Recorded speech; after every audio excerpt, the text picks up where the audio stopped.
Hi, welcome to Modern Tech and Transformation with Resolve Tech Solutions, a series on everything you want to know about technology today.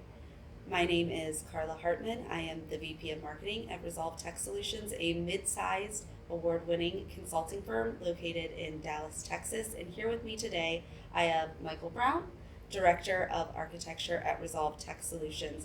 So really excited to have Michael. He's a plethora of knowledge. We discuss a lot of things happening in the world of technology, AI, and transformation. So I want to have Michael introduce yourself and your journey that led you to Resolve Tech Solutions. Sure. I'm a technologist. I'm a solution architect. Have been for almost 25 years now, a little over 25 years now. In the last, the last several years, I've been here almost 2 years. And prior to this, I spent 5.5 years at Amazon, and then about 2 years at IBM. Really just focusing on enterprise customers and technology adoption. So it's been pretty cool. Kicking off this series, our first topic, we're just talking about general AI. You're either using it or you hear about it all the time. Gartner says we are at the peak of the hype cycle. So Michael, tell us a little bit about AI. What do you need to be an AI? What are the different roles? If you're a business hiring an AI team, what do you need? Yeah, it is. It's one of the more interesting things about AI is translating from what we hear in the media to what actually is it.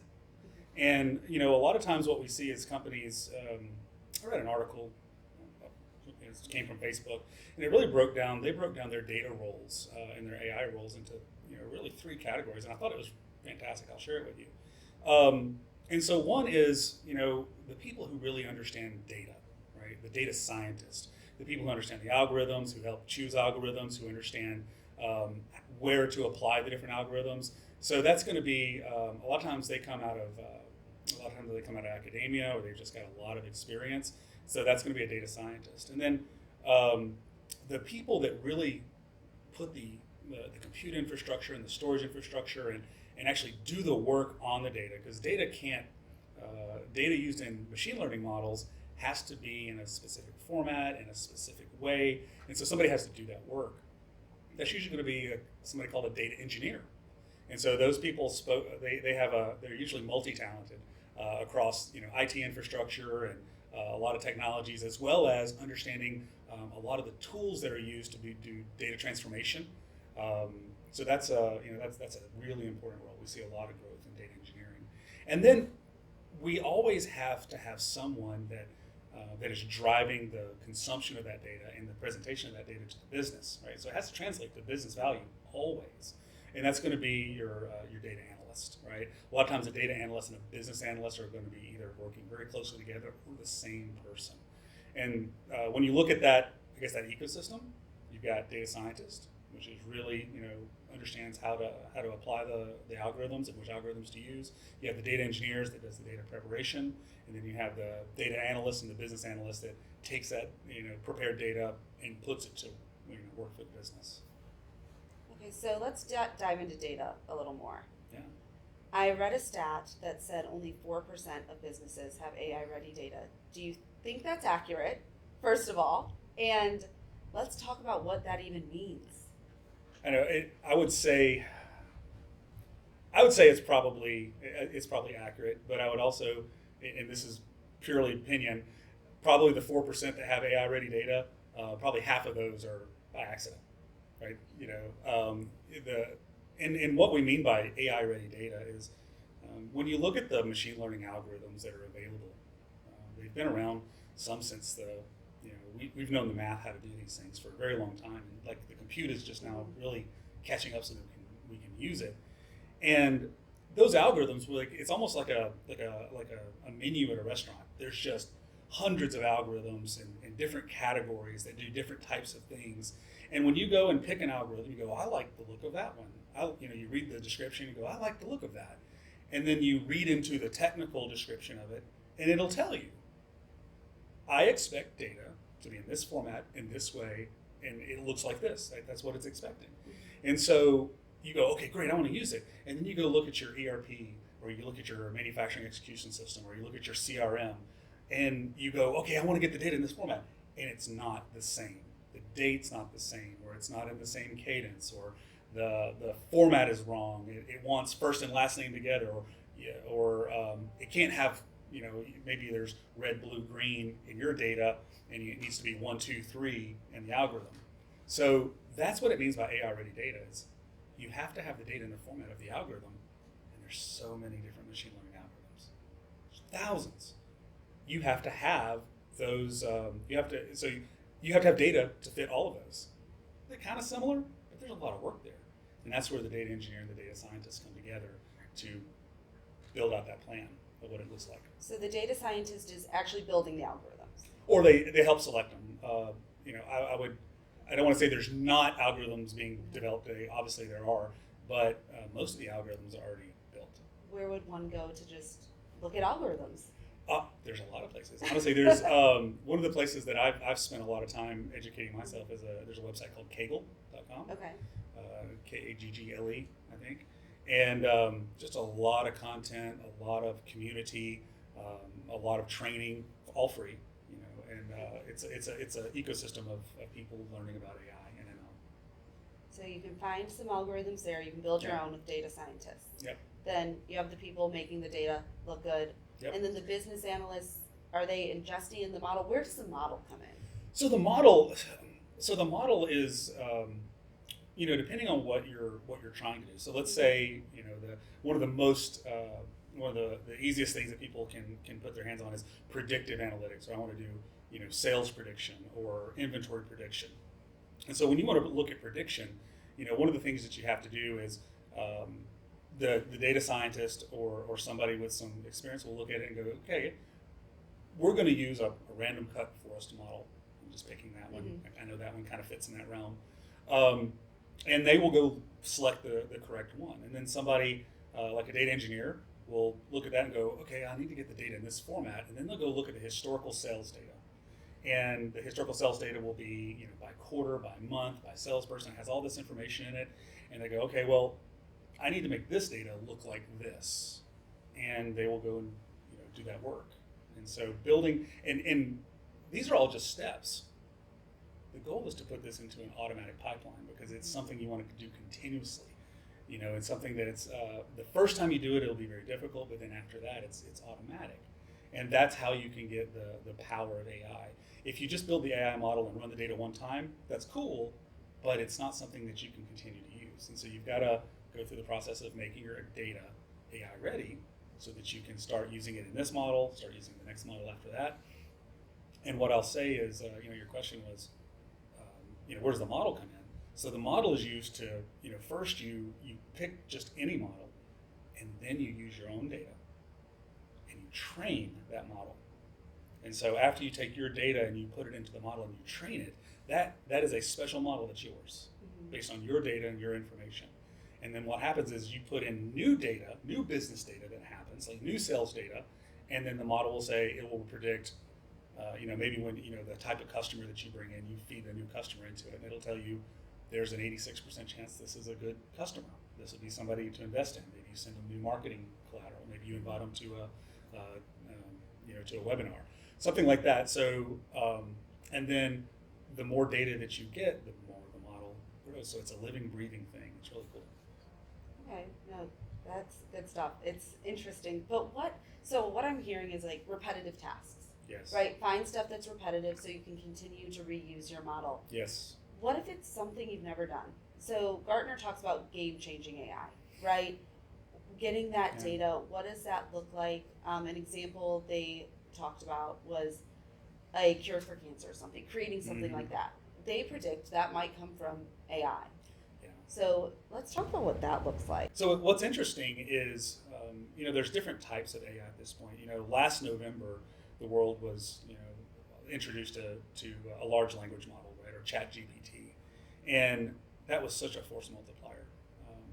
If you've not used it, you really should start experimenting with it because it's not going to.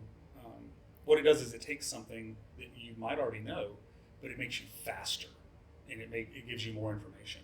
And so what's interesting is, I think we were talking before the podcast.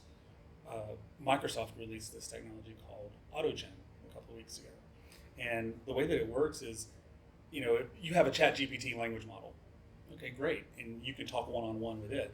Well, AutoGen is a framework and a technology that allows you to take two ChatGPT models and have them talk to each other, or 5, or 10. And now all of a sudden, you have access to 10 robots who all have these technologies. And you can say, one is, hey, you're a Python programmer. Hey, you're a Python program tester. You're a project manager. You give it a persona. You actually tell it its persona and tell it what experience it has. And then it starts acting like that. And so you can, in the article that I was reading, the writer said, please make a Pong game, like an old school Pong game. And this thing, with just that request, told it, I want a scoreboard, I want 2 players, I want, keyboard input, told it everything it wanted. And it's like 45 seconds later, these things talked amongst themselves and generated code and then spit it out, a working Pong game in Python. And I thought to myself, wow, so what is interesting is the force multiplier, right? You're talking about transformation, really game changing.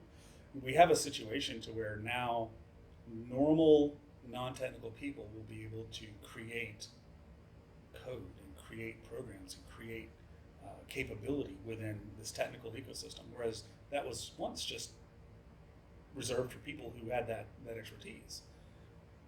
What happens in 2 to 3 years when that becomes mainstream and everybody can now do this, right? It's gonna enable a lot more opportunities to make game changing technologies. Now, to further that, when you start building models like ChatGPT as a general model, there are companies working on models for medicine, models for doctors, models for lawyers, models for manufacturing. So when you start building the model and it's just focused on one area, and let's think about what a medical model would look like. It could have medicine interactions, medical conditions, the latest the information on disease, the latest information on treatment, and all of that's together. And so if you had a competent doctor that's asking this thing questions, you have all of that resources available to you versus having to rely on a doctor going through training and doing that themselves.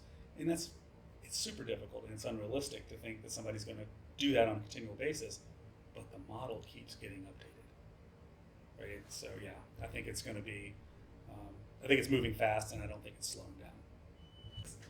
So I've used some of the ChatGPT. I'm a marketer, right? There's some very intuitive, easy to access tools in marketing that I use, especially content writing. It's a game changer. I don't need to spend hours researching content. I work for a technology company.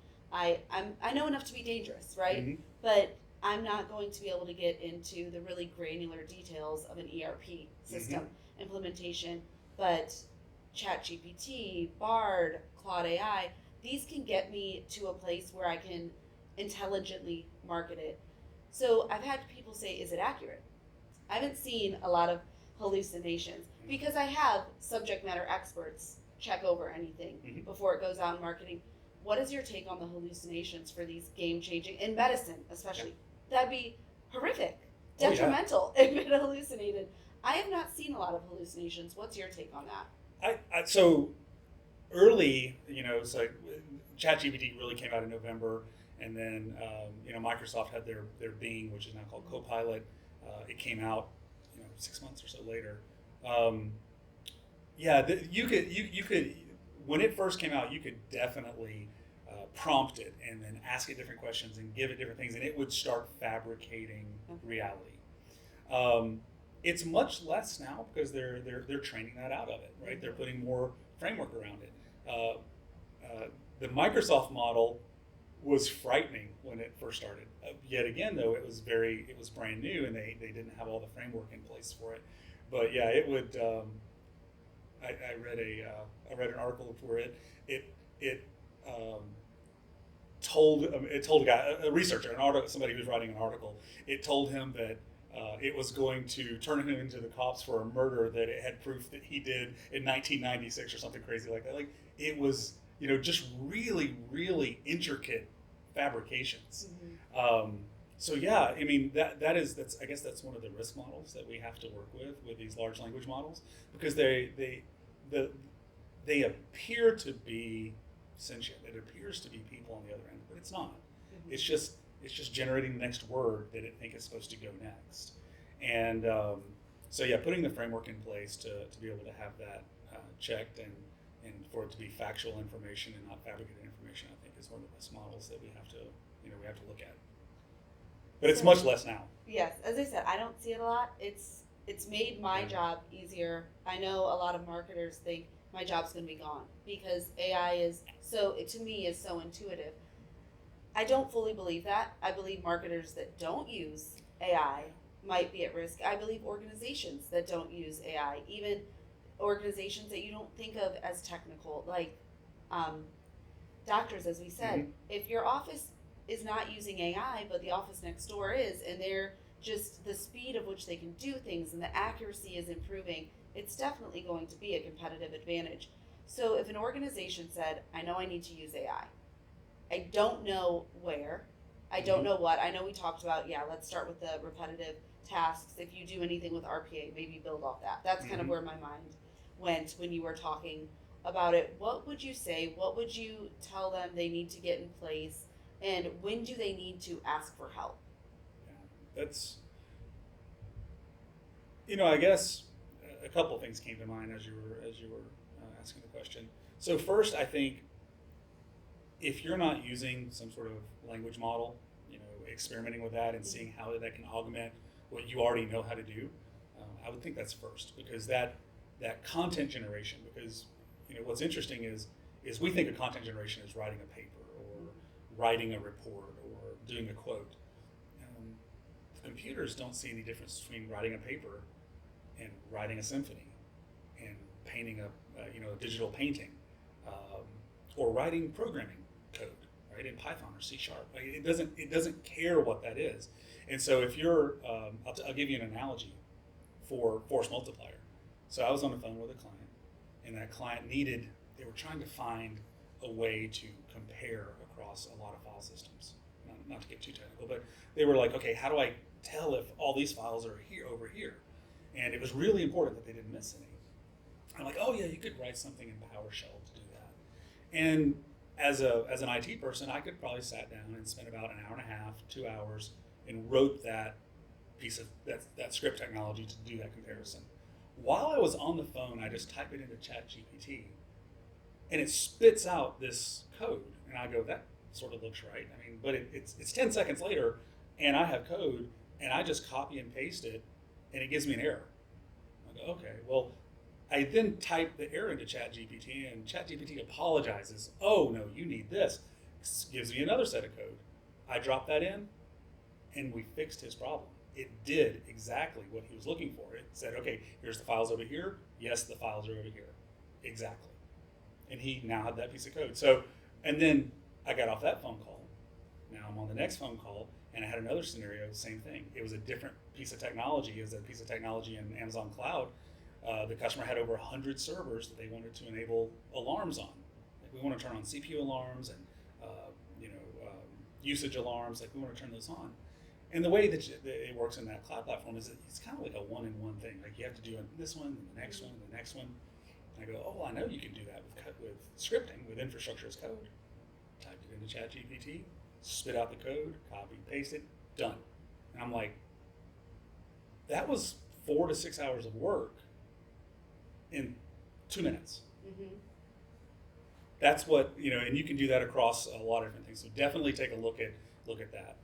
So long. And that's wild that you can do it. But what I do hear there is someone that's not a technologist or just a business user, I wouldn't know what to do with the code. So that's, to me, that'd be somewhere where I need to ask for help. I may say, okay, I need code to do this. One, I'm not going to know if it's right because I'm not a subject matter expert.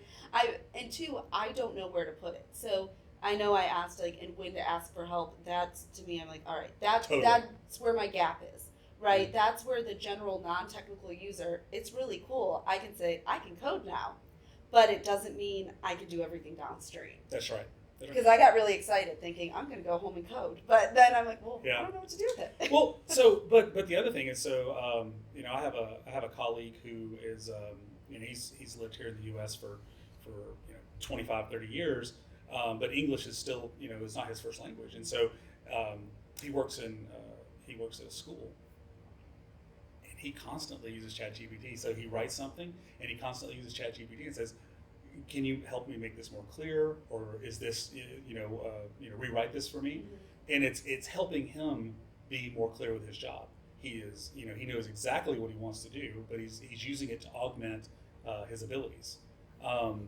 And so, or you can, I use it all the time. Like if I have some sort of non-technical interest, I'll go, well, compare this to this, and it gives you a framework of comparison. You're like, oh, that's interesting, and it gives you a lot of good input. So if you're a non-technical, it's actually it's actually a lot of fun to use the technology to be able to do comparisons, to be able to ask questions about it. And one of the most interesting ways to do it is tell the Chat GPT, go explain like I'm 5, this topic or this technology or this subject, and it will break it down and tell you exactly what the most important parts are. So that's one type. Yeah. Right. And then I guess a lot of times in business, kind of going back to that idea of predictive something or doing analytics on your data, doing machine learning on your data. Now that's going to be a little different. So the language models are more accessible because we have these large public websites to use. But what we find a lot of, so when we're talking to businesses, what we look for when I'm talking to clients is I look for large, complex Excel spreadsheets. That's Those what are I look always for. fun. Yep. Always fun. So what we find is in almost every business I've ever talked to, there is some really competent power user. You can classify the person as a power user, and they are aggregating data from different systems and different people and different files, and they're formatting it and putting it into an Excel spreadsheet. And everybody relies on that spreadsheet for some function, and everybody waits on it, right? So it's never real time. And if this person's on vacation, somebody else is, and so when you see scenarios like that people are relying on the output of a single person or a couple of people to be able to do their job in business, that's a great use case to start building automation, start building AI-ready data. What we do in a scenario like that is we take that spreadsheet and we go figure out where all the data comes from, and we build pipelines. We automate that data flow into, we'll call it data lake. Don't let that term scare you. But a data lake is a place where we put all that data in an automatic way. It flows in, and then we do transformations and work on that data to make it replicate what that person has built in the spreadsheet. And so then what ends up happening is you've taken something that a super competent user puts together and spends their time on, and you've made it automatic. You've made it real time. Like, so the data is being updated multiple times a day, once a day, and then that person who was used to be doing that now can go do other things, and the data and the output and the work that they had is now available all the time. Mm-hmm. And when you do that, the very next step is, now that data is automated, now you can look at, can I do analytics on that? Can I do machine learning predictive analytics on that? So by automating the data pipeline, you now have the opportunity to start putting machine learning on top of it. So that's where people start, because you got to get the data first, and then you can do the machine learning. And if you don't have people within your team, that's when you reach out for help. Exactly. Or if your team's bandwidth is very limited. Yeah. Yeah. So data lake. I know you know a lot on this topic. When I think of lakes and I think of just a small Excel spreadsheet, or maybe a big Excel spreadsheet, right? If you throw it into a lake, it can get lost with a lot of stuff. And I know data lakes, people were selling them left and right. Like, we're going to do everything in a data lake a few years ago. So now people have a ton of data in their data lake, but it's not easily accessible. What would you say to a company having that problem and wanting to use AI? Yeah, they may have built a data swamp. I haven't heard that yet. I like that. A swamp is a stinky place, and nobody wants to go there. Yeah. So one of the things, if you're already down that road and you're finding yourself having difficulty getting access to data, that's one conversation, right? There's definitely some ways to do that, but the framework, the way that you got to think about a data lake is I'm only going to put information and data into the lake that solves a question or that answers a question or solves a problem. I'm not a data lake is not a place where I just put everything. But do you think people have been talked into Yes, I think they have. I used to hear all your historical data, we're going to put it all in there. I have a background in energy, and it's like, you want to predict something? Everything. Weather. All of it.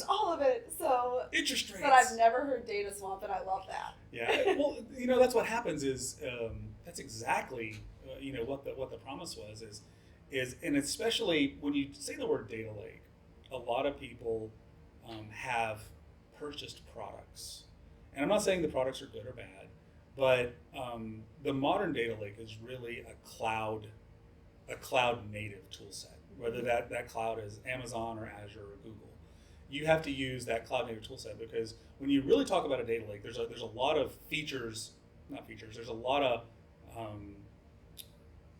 things about a data lake that are important, and it's not a software package.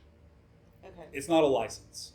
The most important thing about a data lake is that a data lake is something that, number one, you can store any type of data in. Not all data, but any type of data. Right? It doesn't matter what format it's in, if it's relational, non-relational, free text, audio, video. It doesn't matter. But the next thing is the biggest problem that they solved is they have completely decoupled compute horsepower from storage density.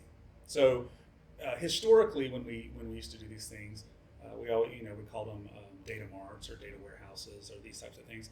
Right off the bat, no matter what you did, no matter how much you spent, it was always a box. It was a server, right? And there could have been multiple servers, but it's always a box, and you would always outgrow that. And so right off the bat, when you were building these types of projects, the very first thing that you did was you started deciding what data you weren't going to use. Right? You started making decisions on your data about how that data was going to be used in the future. And so with a data lake, because the storage and the computer are separated and you can put them together in any combination you want, you make no decisions up front. You take the data that's going to answer a question in its raw format, in its most verbose format, and you store it into the lake. And the way that I've seen it successfully done multiple times is you start asking questions. Whatever questions you ask, or whatever reports you want to create, or whatever dashboards you want to build, or whatever data sets you want to build, that's the data that goes into the lake. And then all of a sudden you have, after you iterate through this, like, so you replace a bunch of those Excel spreadsheets, 5 or 6 of those. Think about that. You take 5 or 6 Excel spreadsheets that someone is constantly spending hours, maybe hours a week, hours a month on. Now they don't have to do that, but that same information is available. You have fundamentally transformed that company. Yeah. That is digital transformation. A lot of people want to talk about transformation as it's something really, really abstract. It's really just gritty, hard work, right? And when you do it, all of a sudden you have this benefit of having all this information available readily and not having to work as hard for it. So, what's interesting, we were talking about the Excel spreadsheets. What if you did that 5 times in an organization? Right? You took something that somebody spends hours a week or hours a month on every single year, and then made that automatic. You've literally freed up somebody's time, or multiple people's time, or a team of time, and they still have that output. They still have that ability to have that information in real time. You have fundamentally transformed that company. That is digital transformation. And so a lot of times people want to sell digital transformation. They want to, they talk about it in PowerPoint slides, but the reality is it's gritty. It's a lot of hard work. And once you do it, it pays over and over again going forward, and you can build on top of it. My favorite quote, I was at a CIO luncheon, and one guy at the table had done digital transformation. Another gentleman, not even close, right? So it's really wild to hear different stages companies are in. But the one guy that had done it, the one guy that had completed quite a bit of digital transformation. The company actually does the what are they called? The 3D printed homes, which Okay. I was geeking That's out so on that. cool. Yeah, it's so cool. So he just looked at the other guy and said, you know what? Digital transformation, it's hard. And he simplified it so much to just one sentence because that's what it is. It's hard. Mhm. People think you just flip a switch, all this technology happens, lights go Yeah. off, electromagnetic things happen. That's not it. Yeah. But as we wrap up this first talk, one thing you mentioned was a lot of it's cloud native. Mhm. Do you think having on-prem infrastructure will, because our next session is going to be on more AI in the cloud, do you think having on-premise infrastructure will prohibit the acceleration of AI adoption in a business? You know, I guess a couple of things jumped into my brain about that. So if you use the public models like Claude and ChatGPT and Bard, anything that you put into that model, they keep. Yeah. So if you put customer specific information, user personal specific information, that goes into that model, and it could, in some weird way, pop out. Like, so I know Amazon security found Amazon code being spit out in other people's questions, right? Oh, Jeff they were Bezos testing it. loved that. Oh yeah, so that was they were told you were no longer allowed to use it, right? So that was blocked. And so if I'm a company and I want to build a generative AI model with my own data, I can't use that. So I have to use something on premises. And I think that that's becoming more and more accessible, right? The local models and the ability to deploy models. So the companies are going out, like, Meta has published theirs, AI has published theirs, A2I. There's a bunch of models that have been trained. They've spent the millions and millions of dollars to train these models. You can download them and run them locally. So you can take and train your data. Now, it could take a long time to train your data into the model. But yeah, you can actually build those models locally. And so I don't think you can move as fast on premises, but it's definitely becoming accessible, and it's definitely going to be something, either what I'll call a private model that's maybe hosted privately in the cloud using cloud resources, and actual on-premises model. Something interesting, some of the research that I've done is, Tesla doesn't use cloud at all to train their car AI models. They do all of that in their own data centers. They don't want to be be reliant on anyone other than themselves for that technology. So all of their training and all their model is all on premises. And we're going to come back to that in our next session too, about the owner of Tesla, Yeah. the founder. But yes, Elon Musk. I mean, he's a mad scientist. Yeah. So thank you all for tuning in today. That's all we have time for. But Michael and I will be back next week, and we hope you subscribe and listen in.